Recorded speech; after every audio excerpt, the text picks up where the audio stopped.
Are there any team news? Have you decided on the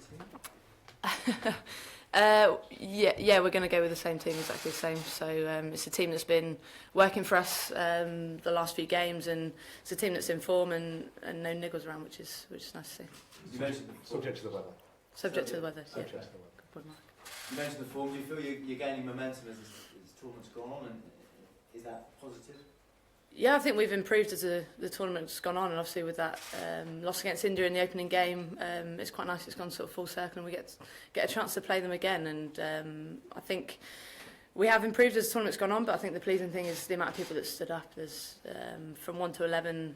There's been people that have put their names up or put their hands up, at different times in the competition, which obviously as a captain is lovely to see, and really enjoying sort of the girls' successes at the moment. And obviously there's another chance for us tomorrow to put our hands up, and we'd love to come away with that trophy and put in a really strong performance. The big crowd here at Lords, how big an advantage can that be for you as the home team? Yeah, the crowds have been brilliant all tournament. Credit to the ICC and the ECB, and knew their sort of ambition was to sell out Lords, and probably looking back I thought it was a bit optimistic, but they've done it, and that's obviously great to see. I think with India being obviously the opponents, I think there'll be a few Indians in the house as well, I think, but the crowds have been brilliant, like I said, and they really have lifted the girls. They've sort of been that 12th man and have really sort of made us want to do well for the people that have come out to support us and watch us play cricket. You did lose to India earlier in the tournament. Does that give them any edge, do you think? No, I don't think so. I think it feels like a very long time ago that game was, and there's been a hell of a lot of cricket played since then, and obviously we're out for a little bit of revenge after losing that first game, but I think both sides have played a lot of cricket since then and changed slightly, so no, I don't think it'll have too much of a bearing. I'd like both your views on this. We talked about it being a home game for you, but not a lot of your players have gotten to play at Lords in county cricket. Is it frustrating that in county cricket females don't get as much access to Lords, which might have given them a huge advantage today?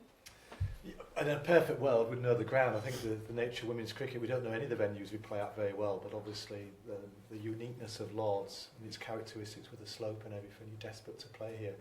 We're a little bit gutted about the weather at the moment because they wouldn't allow us on the middle yesterday to do any fielding or anything, and if it rains today, we won't have that. But we planned to be here. We planned to be here 18 months ago. We came here in April. Alex Danson, the England hockey captain, talked to us about her experience at the Olympics. We came here in May and did a bit of practice then just to try and, be ready if the dream came true. So we've done everything in our control. We can't control the weather. We can't control frustrations like that. As Heather said, we're just got to make sure we enjoy the occasion and we do the simple things really well, because if you do those on big games, it will often take care of itself.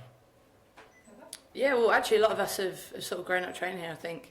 A lot of the squad have been on the young cricketers and have spent sort of lots of summers here training, and obviously not playing at the ground, but being at the venue and taking it all in. And I live sort of 8 miles down the road, so it almost feels like a second home to me. I spend a lot of time here. So it is different when you play at Lords. There is that sort of the history, and it's the best ground in the world in my opinion, and obviously there's different things to factor in, like the slope and getting lost in the pavilion. I think Alex Hartley's been complaining that she's been lost a few times, but like Mark said, we've prepared for this.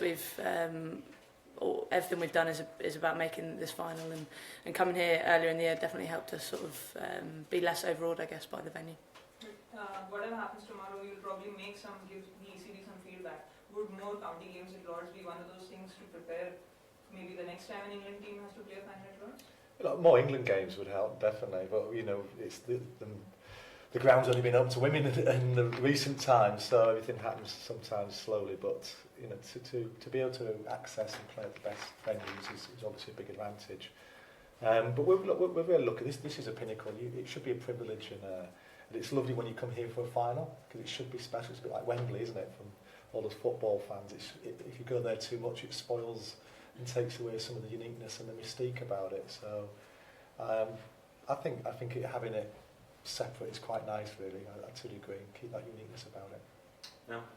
Heather, when you think back to Delhi last year and where you were in the team and where the team was to where you are now, has it felt like, I guess, that life's come at you quickly in the past year, and can you give us a sense of how you personally have had to respond to everything that's happened?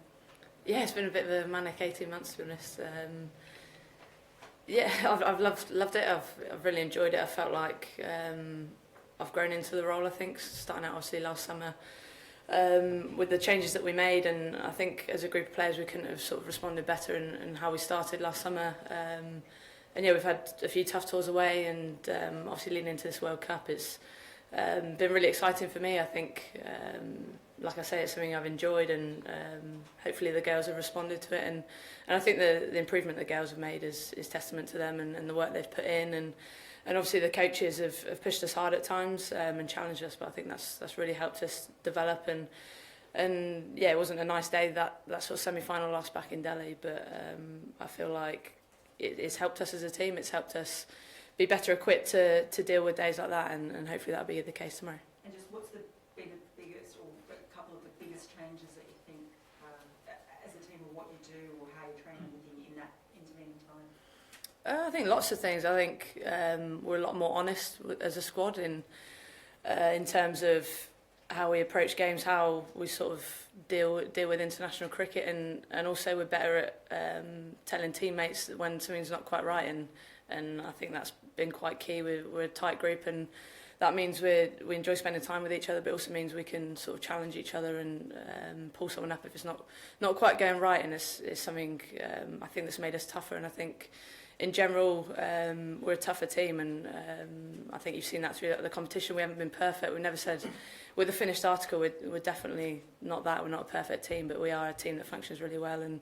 plays for each other, and it's been really pleasing. I think that we've shown that sort of fight over the tournament and got over the line in those really tight games that have been great to watch as a neutral, I guess, but quite tight and hard to watch as a captain, and I'm sure a coach. So Robbo. Robbo, before the tournament, you were quite cautious about your expectations of the team. If they surprised you how well it actually done? So I think surprise is probably the wrong word. I just didn't really know how we were going to respond, and how I had great belief in the team and the potential and the ceiling to grow, but it was handling the occasions. The bowling attack was reasonably experienced. The batting, they were all fresh and green to a degree. So watching, Nat Siva announce herself properly as a world-class player, not just an international player with 200s, etc. It's so, it makes you feel really proud. Proud of them all, really. Young Alex Hartley, she only played a handful of games. So we're probably ahead of schedule if we're really honest. But as Heather said there, when the team's as honest as they are and they play together and fight together, it's always a good point. And we've got some real talent there, and it's just beginning to blossom now, which is incredible. Robert, how will the weather tomorrow affect your team? Specifically, quite spin heavy in the two seamers and Nat as the third option. Well, we've seen a wicket. It's the island wicket that was used early in the summer, so it's got a nice little bit of grass, which hopefully give it a bit of pace. But seam movement, bar maybe one game at Derby, West Indies and New Zealand. I think it's South Africa. I don't think we've seen any really. So it's been a slow bowlers. The only thing that will factor our team really will be the weather. If we go to a shorter game, then we'll have to maybe have a rethink. We're hoping to avoid things like Duckworth Lewis in the second half and things like that. But so we're all praying for sunshine, 50 overs, and everything's nice and simple for both teams. Heather, Natalia's been saying quite a lot that maybe this could lead to a women's IPL at some point. How do you see the game developing after this World Cup? Would you like it to go more sort of IPL route or more longer format or a mixture? Yeah, well, I think first of all, India being in the final, I think is probably the best result for women's cricket. I think obviously there's a massive scope for kind of growth and support from India, and obviously with their team being in the final, I think the BCCI will hopefully kind of take note and really support women's cricket the way it should be. And I think a women's IPL would be brilliant. Obviously the Big Bash League and the Kia Super League over here have been really successful, and I think they've been a part of pushing international cricket forward. I think you've seen players that have been involved in those competitions really sort of develop as players and perform on the stage in this World Cup. But all we can keep doing as cricketers is keep improving and keep pushing that standard, and the more cricket we play, the more sort of competitive and close games, I think people will improve a lot quicker. I think we need to play more international cricket before we get to IPLs personally. We don't play enough international games. We haven't played since November going into this competition, so can't get too far ahead of ourselves. You know, England needs to play Australia more, New Zealand more, South Africa more. From our point of view, we need to play more good games, strong games as a team from a selfish point of view. And IPL might improve the cricket in India. I'm not so sure, it may or may not do. That isn't for us to worry about. We want to play more international games. That's our biggest cause. Heather, how much do you think this World Cup has really helped raise the profile of women's cricket? I think it's been brilliant. I think blown away by sort of the support we've received and the people that have got behind us, and I think the host, England, and obviously the ICC have been great in terms of pushing it forward. They've given it the same sort of publicity as the men, and as players you do really feel that's kind of support, and that the women's game is kind of going to that next level. It's been brilliant sort of to be a part of the last 3-4 years, but it's also really exciting to see where it'll go, and I think this sort of World Cup will be a platform for that, and hopefully it keeps going exponential way. How do you cope with Parliamentary Call when she's in beast mode like she was? Yeah, what an innings that was. As a cricket fan, it was good to watch, and obviously in such a high pressure game, but hopefully she can't back up. We know what sort of quality player she is, and played against her a lot in games, but yeah, we've got our plans to her, and hopefully they'll play off. How important is it though to make sure that she doesn't get on top just the way that she did against Australia?